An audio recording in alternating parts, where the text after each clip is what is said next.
کہ اس وظیفے کو روزانہ پہلی محرم سے 10ویں محرم تک مغرب سے قبل پڑھا جائے، ہر وظیفے کو 7 مرتبہ، اور اس کے بعد دعا کی جائے حضرت سیدہ نفیسہ رضی اللہ تعالیٰ عنہا کے وسیلے سے۔ انشاءاللہ العزیز اللہ تبارک و تعالیٰ ہر آفت و بلا سے اور بیماریوں سے ہماری حفاظت فرمائے گا، اور بڑے سے بڑے مشکل کام بھی انشاءاللہ العزیز آسانی سے حل ہوں گے۔ اس وظیفے میں بڑی تاثیر ہے اور برکت ہے، میں اس کو پڑھا رہا ہوں، آپ حضرات بھی روزانہ اس کو مغرب سے قبل تلاوت کرنے کی کوشش کریں اپنے گھروں میں بھی۔ اس کا طریقہ یہ ہے کہ روزانہ طاق عدد میں کھجوریں لیں، پہلے دن 3 کھجوریں، پھر دوسرے دن اس میں 2 کا اضافہ کریں 5 کر لیں، تیسرے دن اور 2 بڑھا دیں 7 کر لیں، اس طرح روزانہ 2 اس میں بڑھاتے رہیں، اور طاق عدد میں کھجوریں آپ کے پاس وظیفہ پڑھنے کے وقت رہیں، اور جب وظیفہ مکمل ہو جائے تو اس پر دم کر کے سب جمع کر کے رکھ لیں، اور آخری دن عاشورہ کو ان کھجوروں کا استعمال کسی شیرینی میں کر لیں، میٹھا بنا کر کے سارے گھر والے اس کا استعمال کریں، سب لوگ کھائیں انشاءاللہ العزیز۔ اللہ تبارک و تعالیٰ نے قرآن عظیم میں ارشاد فرمایا وَذَكِّرْ فَإِنَّ الذِّكْرَىٰ تَنفَعُ الْمُؤْمِنِينَ، اور یاد دلاؤ مومنوں کو، ذکر کرو اس لیے کہ یہ ذکر مومنوں کو نفع پہنچتا ہے، نفع دیتا ہے۔ الا بذکر اللہ تطمئن القلوب، آگاہ ہو جاؤ مومنوں کے دل کا سکون اللہ کے ذکر میں ہے۔ ہم جب دنیا میں تھک جاتے ہیں تو سستانے کے لیے، سکون لینے کے لیے اچھی جگہوں کی تلاش کرتے ہیں۔ نبی پاک صلی اللہ تعالیٰ علیہ وسلم مسجد نبوی شریف میں ایک مرتبہ تشریف لائے تو دیکھا 2 محفلیں لگی ہوئی تھیں صحابہ کی۔ ایک محفل ایسی تھی جس میں صحابہ اکرام اللہ کا ذکر کر رہے تھے، اور ایک محفل ایسی تھی جس میں صحابہ اکرام علم حاصل کر رہے تھے، یعنی علم دین سیکھ رہے تھے، سکھا رہے تھے آپس میں ایک دوسرے کو۔ نبی پاک صلی اللہ تعالیٰ علیہ وسلم جب وہاں سے گزرے تو اپنے ساتھ ایک صحابی تھے، ان سے ارشاد فرمایا جب تم اللہ کے باغیچوں کے پاس سے گزرو تو کچھ پھل کھا لیا کرو، جب تم اللہ کے باغیچوں کے پاس سے گزرو تو کچھ پھل کھا لیا کرو۔ صحابہ اکرام نے عرض کیا یا رسول اللہ، اللہ کے باغیچے کیا ہیں اور پھل کیا ہے؟ نبی پاک صلی اللہ علیہ وسلم نے فرمایا مسجد میں لگی ہوئی یہ محفل اللہ کے باغیچے ہیں، اور جو یہاں سے گزرا یا اس میں شرکت کیا گویا کہ اس نے اللہ کے باغیچوں میں سے پھل کھا لیا۔ اللہ کے ذکر کی مجالس صحابہ اکرام رضوان اللہ تعالیٰ علیہ مجمعین سے لے کر آج تک چلی آ رہی ہیں۔ تقریر اپنی جگہ پر، نعت اپنی جگہ پر، لیکن اللہ کے ذکر میں جو اثر ہے وہ کسی چیز میں نہیں۔ اور پورا قرآن کیا ہے؟ پورا قرآن کا ایک نام پتہ ہے آپ کو؟ قرآن مجید بھی آپ کہتے ہیں، قرآن کریم بھی، لیکن خود قرآن میں قرآن کا نام کیا آیا ہے؟ کئی جگہ پر تو اللہ نے قرآن ہی لفظ استعمال یعنی ارشاد فرمایا ہے قرآن، لیکن ایک جگہ اس کا نام الگ آیا ہے، اِنَّا نَحْنُ نَزَّلْنَا الذِّكْرَ، بے شک ہم نے ذکر کو نازل کیا ہے۔ یہاں جو ذکر ہے یہ قرآن کا نام ہے، یعنی پورا قرآن ہی اللہ کا ذکر ہے، اس کو ذکر کے نام سے یاد کیا گیا۔ قرآن پاک کا ایک نام ذکر ہے، وَإِنَّا لَهُ لَحَافِظُونَ، جو قرآن کی حفاظت کے لیے سب سے بڑی آیت ہے۔ اللہ نے جو وعدہ فرمایا ہم نے قرآن کو نازل کیا اور ہم ہی اس کی حفاظت کریں گے، تو یہ جو آیت ہے اس میں قرآن کا نام قرآن نہیں آیا، ذکر آیا ہے، ذکر ہے۔ اور آپ کو میں بتاؤں اس ذکر کا لفظ کتنی جگہ پر قرآن پاک میں آیا، اور قرآن میں ایک بہت ہی اہم تطبیق آپ کو میں بتا دوں، یعنی ریلیشن۔ ایک جگہ قرآن میں یہ فرمایا کہ بے شک ہم نے ذکر نازل فرمایا، ذکر سے مراد یہاں کیا ہے؟ قرآن۔ اور ایک جگہ میں آپ کو بتاتا ہوں، ایک جگہ اللہ تعالیٰ 19ویں پارے کی شروع میں ارشاد فرماتا ہے یا ویلتا لیتنی لم اتخذ فلانا خلیلا لقد اضلنی عن الذکر۔ کچھ لوگ قیامت کے دن چیخ چلا کر کے کہیں گے، یہ پکارتے رہیں گے کاش میں فلاں کی دوستی نہ کیا ہوتا تو اچھا ہوتا، کیونکہ کئی لوگ صرف دوستی کی وجہ سے جہنم میں جا رہے ہوں گے، بری صحبت کی وجہ سے۔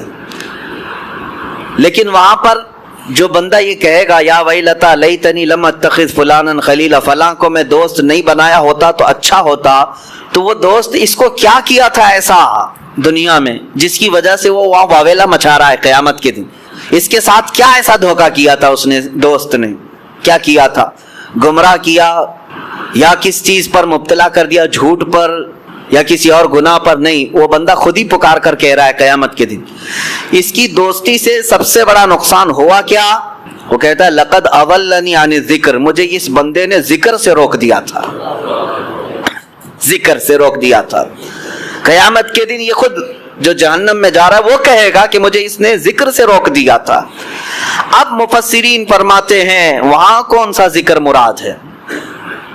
ایک تو قرآن کا نام ذکر ہے، اور ایک جو قیامت کے دن بندہ کہہ رہا ہے مجھے فلاں کی دوستی نے جہنم تک پہنچانے کا راستہ آسان کر دیا، میں اس کی دوستی نہ کرتا تو اچھا ہوتا، کیوں؟ اس لیے کہ اس نے مجھے ذکر سے روکا۔ وہ کون سا ذکر ہے؟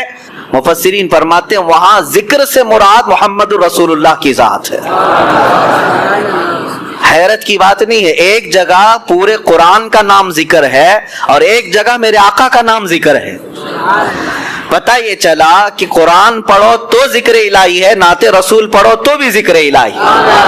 اسی کو اعلیٰ حضرت نے کیا فرمایا ہے؟ ذکر خدا جو ان سے جدا چاہو نجدیو، ذکر خدا جو ان سے جدا چاہو نجدیو، واللہ ذکر حق نہیں کنجی سقر کی ہے۔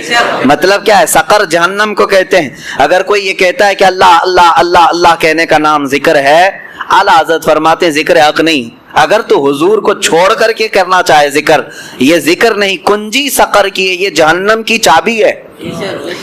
بے ان کے واسطے خدا کچھ عطا کرے، ہاشا، غلط غلط، یہ ہوس بے بصر کی ہے۔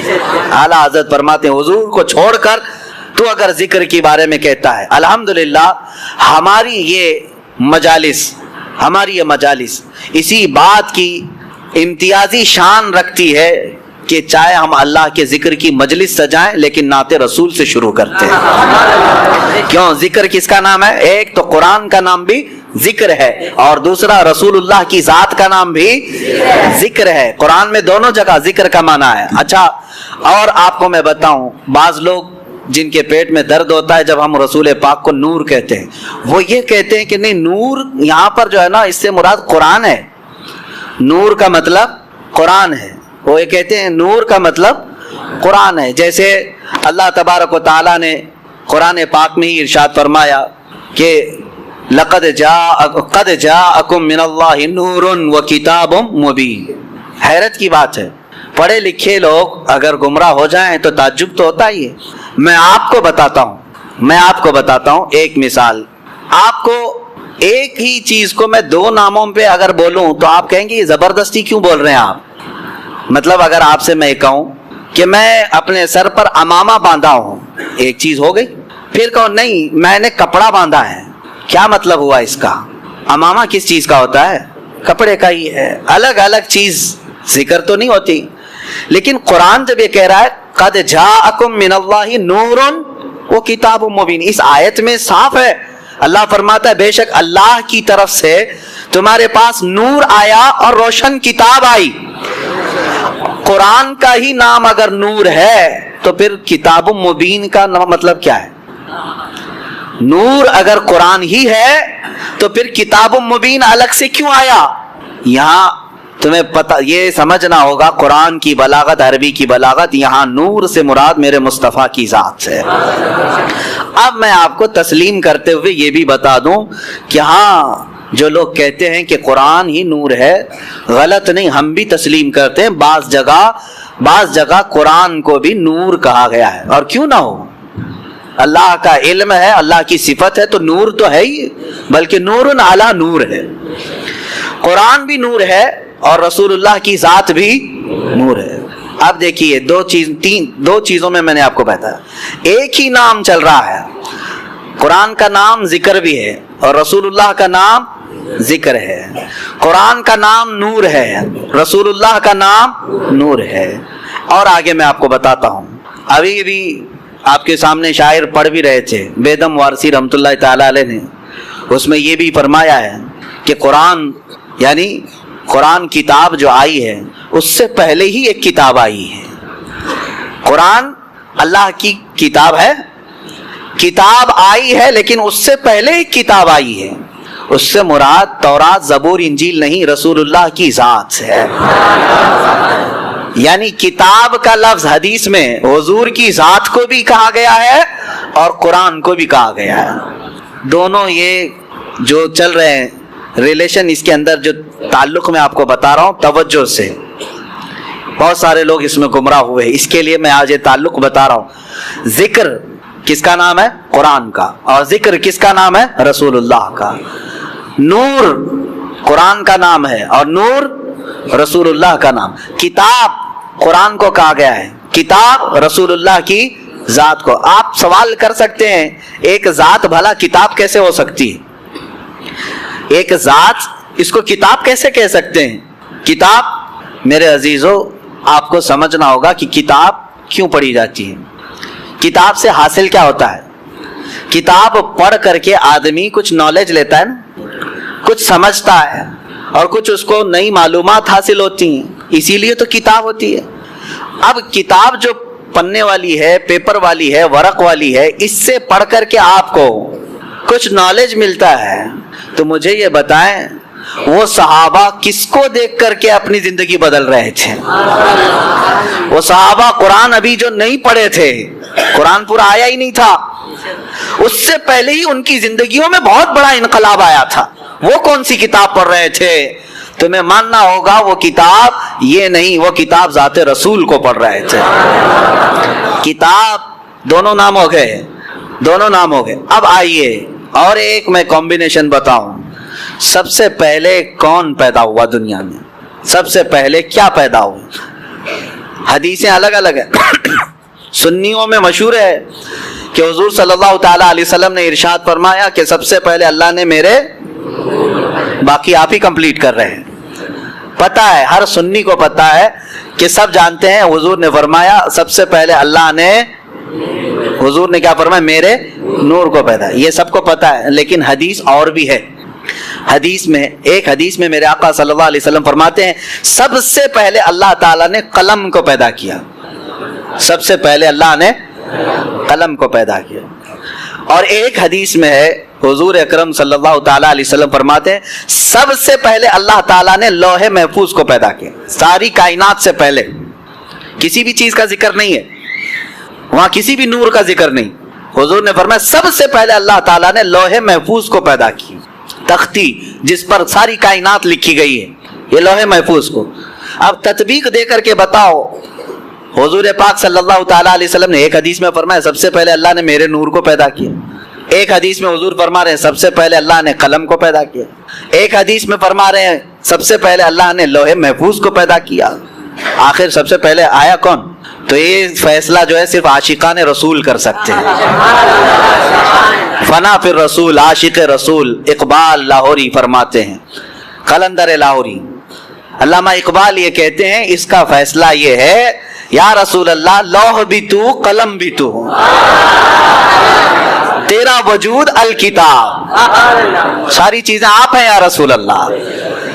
جو حدیث میں حضور نے فرمایا لوح پہلے پیدا ہوا، قلم پہلے پیدا ہوا، کتاب پہلے پیدا ہوئی، اقبال نے کہہ دیا یہ ساری چیزیں نام الگ الگ ہیں، سب کا مراد ایک ہی ہے یا رسول اللہ لوح بھی تو قلم بھی تو، تیرا وجود الکتاب، گنبد آبگینہ رنگ تیرے محیط میں حباب. اور پھر ایک جگہ اقبال یہ کہتے ہیں کہ نگاہ عشق و مستی میں وہی اول وہی آخر. ہاں ایک مسئلہ یہ بھی ہے کہ رسول کریم صلی اللہ تعالیٰ علیہ وسلم سب سے پہلے پیدا ہوئے، سب سے پہلے پیدا ہوئے اور پھر سب سے اخیر میں آئے، سب سے اخیر میں آئے. اس کو بعض شارحین یوں کہتے ہیں کہ بیج زمین میں بویا جاتا ہے، زمین میں سب سے پہلی چیز کیا ہوئی؟ بیج. بیج سے پودا نکلا، پودے سے شاخیں بڑھتی گئی، درخت ہو گیا، درخت ہو جانے کے بعد ٹہنیاں، پتے، پھر اس کے بعد پھول لگے، پھول کے بعد پھل آئے اور پھل کے بعد اندر کیا نکلا؟ بیج. یعنی اس درخت کی آخری چیز وہی بیج ہے جو زمین میں ہم نے بویا تھا. جو زمین میں بیج تھا وہی پکنے کے بعد آخر میں وہی بیج آیا. تو اقبال یہ کہتے ہیں نگاہ عشق و مستی میں وہی اول وہی آخر. اب جو رسول اللہ صلی اللہ تعالی علیہ وسلم کی حدیثیں ہیں اس میں ایک بات کی طرف میں آپ کو لے کر کے آ رہا ہوں. ذکر کیا ہے، کتاب کیا ہے، نور کیا ہے، لوح کیا ہے، قلم کیا ہے، اقبال کہتے ہیں نگاہ عشق و مستی میں وہی اول وہی آخر، وہی قرآن وہی فرقہ وہی یاسین وہی طٰہٰ، سب ذات رسول اللہ صلی اللہ تعالیٰ علیہ وسلم کی طرف ہے۔ بہرحال میرے عزیزو، ذکر الہی میں اگر نبی پاک صلی اللہ تعالیٰ علیہ وسلم کا ذکر نہ ہو تو پھر وہ ذکر کی مجلس ہی نہیں ہے، ذکر کی مجلس ہی نہیں ہے۔ اور اگر کوئی پہنچا ہوا آدمی دعویٰ کرتا ہے کہ فلاں بہت پہنچے ہوئے ہیں، اللہ والے ہیں، اور ان کے اندر شریعت ہے ہی نہیں، میرے آقا صلی اللہ علیہ وسلم کی محبت ہے ہی نہیں، تو سمجھ لینا کہ وہ کھلا شیطان ہے۔ چاہے وہ تمہارے سامنے شعبدہ بازی کر کے دکھائے، جس کو تم کرامت سمجھتے ہوں گے، آسمان میں اڑ کر کے دکھائے، پانی میں چل کر کے دکھائے، اگر میرے مصطفیٰ کی محبت نہیں تو وہ شیطان ہے، وہ شیطان ہے۔ کیوں؟ اعلیٰ حضرت نے بھی فرمایا بخدا خدا کا یہی ہے در، اللہ تک پہنچنا ہے تو میرے مصطفیٰ کی ذات سے ہی جانا ہوگا، نہیں اور کوئی مفر مقر، جو وہاں سے ہو یہیں آ کے ہو، جو یہاں نہیں تو وہاں نہیں۔ حضور پاک صلی اللہ تعالیٰ علیہ وسلم کی طرف ہم سب کو چلنا ہے۔ عزیزان گرامی اوقات، میں تقریر کی غرض سے نہیں بیٹھا، اب مجلس ذکر ہماری قائم کرنی ہے، اس سے پہلے دلوں کو گرم ہونا بھی ضروری ہے، اور ہمیں پتہ ہے سنیوں کے دل گرم ہوتے ہیں تو نام مصطفیٰ سے ہوتے ہیں، اور جب تڑپ پیدا ہو جائے میرے مصطفیٰ کی محبت کی تو دل جب کھل جاتا ہے اور اللہ کے ذکر کی برکتیں اس میں اترنے لگتی ہیں۔ جو بند دل ہیں یا زنگ آلود ہیں، اس کو چھانٹنے کے لیے میرے مصطفیٰ کا ذکر کافی ہے۔